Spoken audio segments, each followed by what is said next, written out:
स्वागत है आपके अपने YouTube चैनल मॉरल स्टोरीज पर। इस चैनल के माध्यम से आज मैं फिर से आपके लिए बेहद रोचक कहानी लेकर आया हूँ, देवी अहिल्या की कहानी। इस कहानी को शुरू करने से पहले इस चैनल को सब्सक्राइब कीजिए और बेल आइकन को प्रेस कीजिए। बिना समय गंवाए इस कहानी को शुरू करते हैं। ब्रह्मा जी की पुत्री अहिल्या को यह वरदान प्राप्त था कि वह सदा ही 16 वर्ष की आयु के सदृश ही रहेगी। ब्रह्मा जी ने एक स्पर्धा करवाई जिसे गौतम ऋषि ने जीता और अहिल्या को पत्नी के रूप में प्राप्त किया। अहिल्या के रूप की चर्चा तीनों लोकों में थी। अपने रूप, गुण, सौंदर्य और प्रतिव्रत धर्म के पालन के कारण ही वह भक्तों के मन में बसी हुई है। देवराज इंद्र ने जब अहिल्या के बारे में सुना तो उन्होंने सूर्य से उसकी सुंदरता के बारे में पूछा। सूर्यदेव ने इंद्रदेव की भावना भांपकर अपनी असमर्थता जताई। तब इंद्र ने चंद्रमा से पूछा तो उसने कहा कि अहिल्या से अधिक रूपमती, गुणवान और पतिव्रता स्त्री सारी सृष्टि में कोई और नहीं है। ऐसा सुनकर इंद्र ने छल रूप से अहिल्या को पाने का प्रयास करते हुए चंद्रमा की सहायता ली। योजना बनाई कि जब ऋषि गौतम प्रातः ब्रह्म मुहूर्त में गंगा स्नान को जाते हैं, वही समय अहिल्या को पाने के लिए सही है।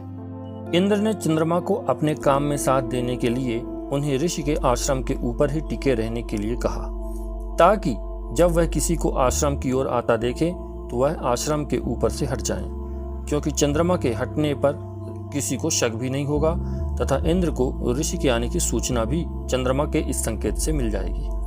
अहिल्या को पाने की लालसा से आधी रात को ही इंद्र ने मुर्गा बनकर बांग लगाई और ऋषि गौतम प्रातः हो गई सोचकर गंगा स्नान के लिए आश्रम से निकल गए। तब इंद्र ने झट से ऋषि गौतम का वेश बनाकर कुटिया में प्रवेश किया। अहिल्या को लगा कि उनके पति नित्य कर्म से निपट कर आ गए हैं। फिर इंद्र गौतम ऋषि के वेश में अहिल्या से प्यार भरी बातें की और उनके साथ संबंध बना लिए। दूसरी ओर गौतम ने गंगा स्नान के लिए कमंडल में जल भरा तो गंगा माँ ने कहा कि अभी तो आधी रात हुई है। उन्हें आभास हुआ कि किसी ने धोखे से सुबह का आवरण बनाया है। वे तुरंत अपनी कुटिया की ओर गए। कुटिया में पहुंचते ही उन्होंने इंद्र को अपने वेश में ही बाहर निकलते हुए देखा। वे अपने तपोबल से पहचान गए कि ये इंद्र है और छल करने आया है। ऋषि गौतम ने अहिल्या को श्राप दिया कि वो शिला बन जाए और सिर्फ हवा खा के हजारों वर्षों तक कष्ट भोगती रहेगी। जब त्रेता युग में श्री हरि विष्णु राम का रूप धारण कर आएंगे तो उन्हीं के पैरों के स्पर्श से तुम वास्तविक रूप में आ जाओगी और मेरे पास आ सकोगी। अहिल्या आश्रम के बाहर एक पत्थर की शिला बन गई। गुरु विश्वामित्र श्री राम और लक्ष्मण को लेकर मिथिला में राजा जनक के धनुष यज्ञ को दिखाने के लिए साथ लेकर जा रहे थे तो आश्रम एक दीख मग माही, खग मृग जीव जंतु तह नाही। पूछा मुनि शिला प्रभु देखी, सकल कथा मुनि कहा विषेखी। गुरु विश्वामित्र ने बताया, गौतम नारी श्राप बस उपल देह धर धीर, चरण कमल रज ताहति कृपा करो रघुवीर। श्री राम जी के पवित्र एवं शोक का नाश करने वाले चरणों का स्पर्श पाते ही वह तपोमूर्ति अहिल्या प्रकट हो गई और भक्तों को सुख देने वाले प्रभु को सामने देखकर वह प्रभु चरणों से लिपट गई। पर सत पद पावन शोक नसावन, प्रकट भई तपपुंज सही। देखत रघुनायक जन सुखदायक, सन्मुख होई कर जोर रही। अति प्रेम अधीरा पुलक शरीरा, मुख नहीं आवई वचन कही। अतिशय बड़ भागी चरणन ही, लागी जुगल नयन जलधार बही।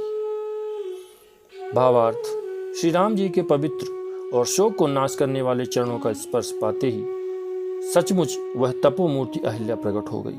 भक्तों को सुख देने वाले श्री रघुनाथ जी को देखकर वह हाथ जोड़कर सामने खड़ी रह गई। अत्यंत प्रेम के कारण वह अधीर हो गई। उसका शरीर पुलकित हो उठा और मुख से वचन कहने में नहीं आते थे। वह अत्यंत बड़भागिनी अहिल्या प्रभु के चरणों में लिपट गई और उसके दोनों नेत्रों से जल की धारा बहने लगी। धीरज मन कीन्हा प्रभु कहूँ चीन्हा, रघुपति कृपा भगति पाई। अति निर्मल वाणी स्तुति ठानी, ज्ञान गम्य जय रघुराई। मैं नारी अपावन प्रभु जग पावन, रावण रिपुजन सुखदाई। राजीव बिलोचन भव भय मोचन, पाहि पाहि सर नहीं आई। फिर उसने मन में धीरज धरकर प्रभु को पहचाना और श्री रघुनाथ जी की कृपा से भक्ति प्राप्त की। तब अत्यंत निर्मल वाणी से उसने स्तुति प्रारंभ की। हे ज्ञान से जानने योग्य श्री रघुनाथ जी, आपकी जय हो। मैं अपवित्र स्त्री हूँ और हे प्रभु, आप जगत को पवित्र करने वाले, भक्तों को सुख देने वाले और रावण के शत्रु हैं। हे कमल नयन, हे संसार के भय से छुड़ाने वाले, मैं आपकी शरण आई हूँ। रक्षा कीजिए, रक्षा कीजिए। मुनि श्राप जो दीन्हा, अति भल कीन्हा, परम अनुग्रह मैं माना। देख्यूं भरि लोचन, हरि भव मोचन, यही लाभ शंकर जाना। बिनती प्रभु मोरी, मैं मति भोरी, नाथ न मागऊं बर आना। पद कमल परागा, रस अनुरागा, मम मन मधुप करय पाना। भावार्थ, मुनि ने जो मुझे श्राप दिया सो बहुत ही अच्छा किया। मैं उसे अत्यंत अनुग्रह मानती हूँ, जिसके कारण मैंने संसार से छुड़ाने वाले श्री हरि को नेत्र भर कर देखा। इसी को शंकर जी सबसे बड़ा लाभ मानते हैं। हे प्रभु, मैं बुद्धि की बड़ी भोली हूँ। मेरी एक विनती है हे नाथ, मैं और कोई वर नहीं मांगती, केवल यही चाहती हूँ कि मेरा मन रूपी भौरा आपके चरण कमल की रज से प्रेम रूपी रस का सदा पान करता रहे। जहि पद सुर सरिता, परम पुनीता, प्रगट भई शिव शीस धरी। सोई पद पंकज जेहि पूजत अज, मम सिर धरेउ कृपाल हरि। एहि भांति सिधारी गौतम नारी, बार बार हर चरण परी।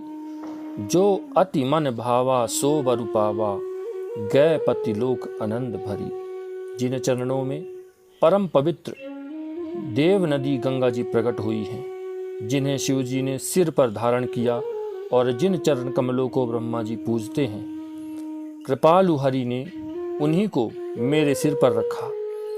इस प्रकार बार बार भगवान के चरणों में गिरकर जो मन को बहुत अच्छा लगा, उस वर को पाकर गौतम की स्त्री अहिल्या आनंद से भरी हुई पति लोक को चली गई।